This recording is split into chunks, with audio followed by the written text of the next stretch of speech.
అష్టాదశ పురాణములు గరుడ పురాణం ఆచారకాండ 39 లక్ష పుష్కరాది ద్వీపాలు పాతాళం 40 నవగ్రహాల రథాలు వీడియో చేసినవారు కంచి త్యాగరాజులు లక్ష పుష్కరాది ద్వీపాలు పాతాళం లక్ష ద్వీపాధీశుడైన మేధాతిథి కేడుగురు పుత్రులు వారు క్రమంగా శాంతభవుడు శిశిరుడు సుఖోదయుడు నందుడు శివుడు క్షేమకుడు ధ్రువుడు కాగా వారందరూ ఈ ద్వీపాన్ని పరిపాలించారు. ఈ ద్వీపంలో గోమేద చంద్ర నారద దుందుభి సోమక సుమనస వైద్రాజమను పేళ్లుగల సప్త పర్వతాలున్నాయి. ఇక్కడ అనుతప్త సిఖి విపాస త్రిదివ క్రము అమృత సుకృత నామకములైన నదులు ప్రవహిస్తున్నాయి. వపుష్మాన్ లేదా వపుష్మంతుడు సాల్మక ద్వీపానికి రాజు.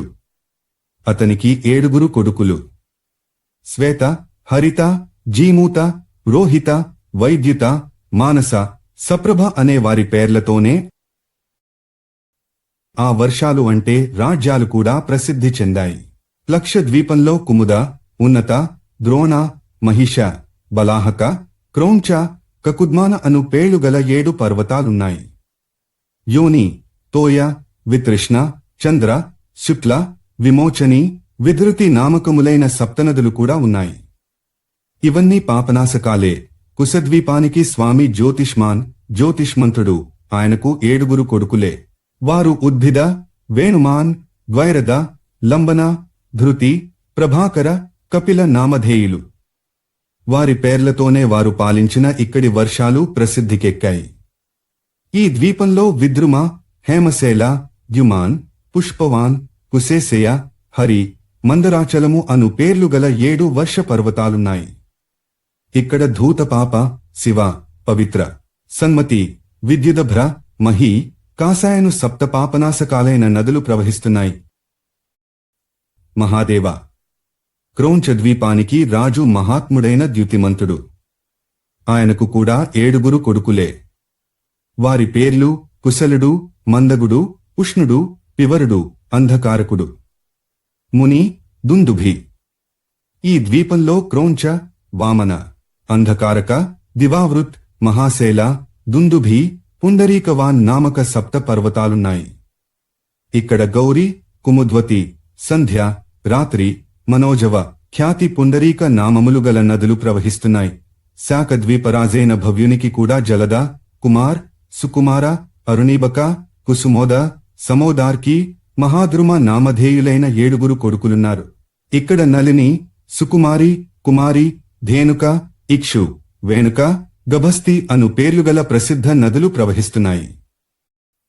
పుష్కర ద్వీప పాలకుడైన శబల మహారాజుకి మహావీరులైన 2 కొడుకులు పుట్టారు.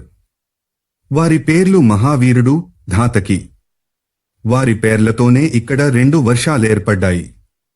ఈ రెండిటి మధ్య మానసోత్తరమను పేరుగల మహాపర్వతముంది.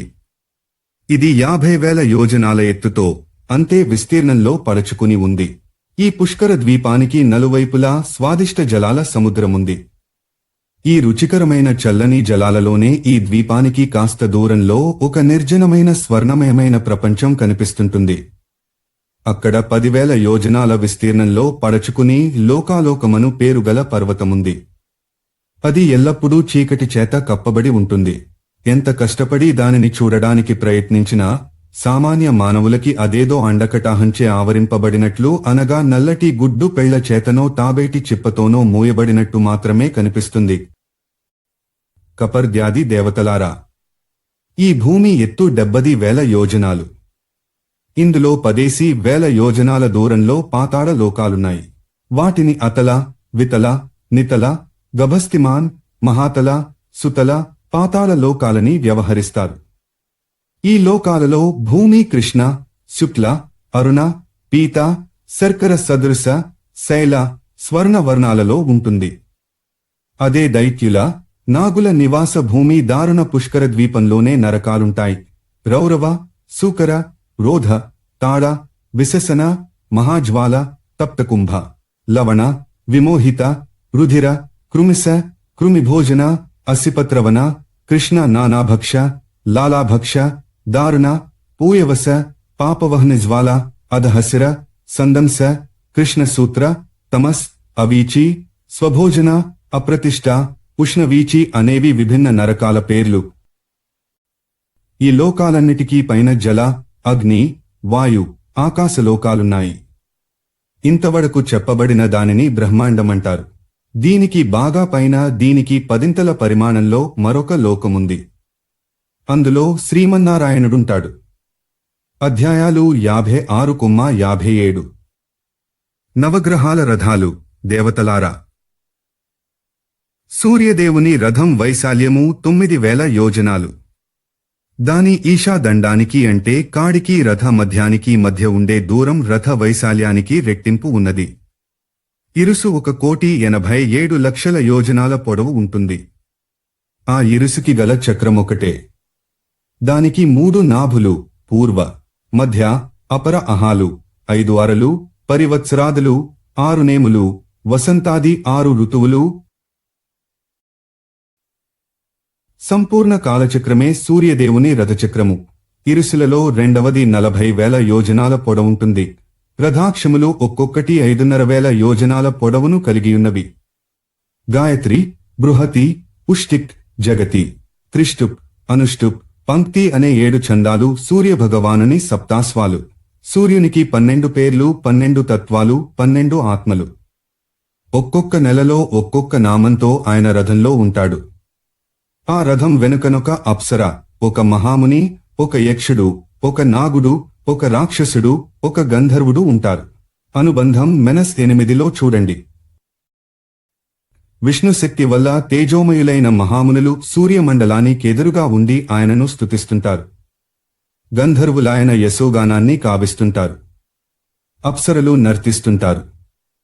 వాలఖిల్యులను పేరుగల మునులు, యక్షరాక్షస నాగ ప్రతినిధులు రథమును పరివేష్టించి ఉండి అవసరమైన మేరకు రక్షణ కల్పించే ఉద్దేశ్యంతో ఉంటారు. చంద్రరథానికి 3 చక్రాలుంటాయి. గుబ్రాలు కుంద పుష్పం రంగులో తెల్లగా ఉంటాయి. వాటి సంఖ్య 10. చంద్రపుత్రుడైన బుధుని రథం నీరు, నిప్పు కలిపిన ద్రవ్యంతో తయారు చేయబడుతుంది. గోధుమ రంగులో ఉండి వాయువేగంతో పోగలిగిన 8 గుగ్గాలుంటాయి. శుక్రుని మహారథం సైన్య బలయుక్తమై అనుకర్ణ, రథం కింద బలానికై పెట్టు మిక్కిలి దృఢమైన నిలువు అడ్డకర్రలు తో ఎత్తైన శిఖరంతో పతాకంతో మిక్కిలి బలము వేగము గల అశ్వాలతో శోభిస్తుంటుంది. భూమి పుత్రుడైన మంగళుని రథం అగ్నిజ్వాలలోంచి అప్పుడే బయటికి తీసిన బంగారం రంగులో మెరిసిపోతుంటుంది. అగ్ని సంభవాలైన 8 గుగ్గాలుంటాయి. వాటి రంగు పద్మరాగమణుల అరుణ వర్ణం. బృహస్పతి స్వర్ణరథంపై 7 పాండుర వర్ణం, తెలుపు పసుపు కలిసిన లో ప్రకాశిస్తున్న గుగ్గాలను పూంచి ప్రయాణిస్తూ ఏడాదికొక రాశిలో నివసిస్తూ ఉంటాడు. శనిదేవుడు ఆకాశంలో పుట్టిన అనేక వర్ణములు గల అశ్వాలులాగే రథంపై తిరుగుతాడు. చాలా మెల్లగా కదులుతూ మందగామి అనే పేరును సార్థకం చేసుకుంటాడు. రాహువు రథాశ్వాలు 8. ఇవి ధూసరవర్ణంలో అంటే పాండురవర్ణంలో పసుపు కాస్త తక్కువగా కలిసిన రంగులో ఉంటాయి. అవి ఒకమారు కదిలాక ఆగవు. కేతువు రథానికుండే 8 గుగ్గాలు లాక్షారసం వలె అరుణకాంతులను వెదజల్లుతుంటాయి. వీటి వేగం వాయువేగాన్ని మించి ఉంటుంది. ఈ విధంగా విష్ణువు యొక్క విశ్వరూపంలో భాగమైన భూమ్యాకాశాలలో ఆయన ఆదేశం మేరకు ఈ రథాలలో పరిభ్రమిస్తూ నవగ్రహాలు మానవుల, దేవతల జాతకాలను మారుస్తూ తిరుగుతుంటాయి. అధ్యాయం 58. అష్టాదశ పురాణములు. గరుడ పురాణం. ఆచారకాండ. 39. లక్ష పుష్కరాది ద్వీపాలు. పాతాళం. 40. నవగ్రహాల రథాలు. వీడియో చేసినవారు కంచి త్యాగరాజులు.